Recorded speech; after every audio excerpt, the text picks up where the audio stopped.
Chapter 4 Terminal Window Detailed. In this module, we will focus on the use of the MT4 terminal window. Let's first have a look at the Trade tab.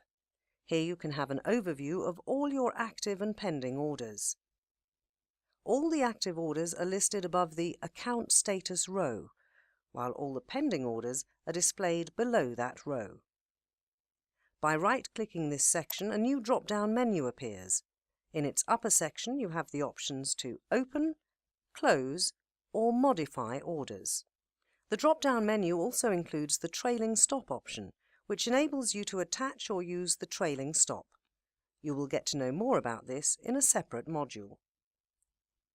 The next option in the terminal window is Profit, which helps you to adjust how your profits or losses are displayed, for example as point value, as term currency, or as deposit currency. The As Points option shows you the value of your profit or loss expressed in points. Term currency is the quote currency of the currency pair. In our example, this is JPY. The default setting of the terminal window is deposit currency. In our example, this is USD. In the last section of the drop-down menu, we can toggle on and off different types of columns such as commissions, taxes, comments, auto-arrange, and grid.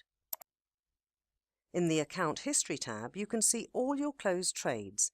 You can also generate the reports, which was explained previously in the module entitled Account History Closed Trades. The News section tab allows you to see the headlines of recent financial news. Next comes the Alerts tab, where you can create your customized alerts. By right-clicking and selecting Create, or by hitting the Insert key on your keyboard, the Alert Editor window pops up. The Action box enables you to select a type of alert, for example in the form of a sound, as a file, or as an email. In the Symbol box, you can choose the type of instrument. Condition displays the way in which you would like to be notified by the alert. For example, if you want to receive notifications at a specific price, you can set up the price in the Value box. The Source tab allows you to select a certain type of sound. In the Timeout box, you can set the intervals at which you wish to have the alerts triggered. The Maximum Iteration slot displays how many times the alert will be played. Here you can display the internal mails which XM notifies you with.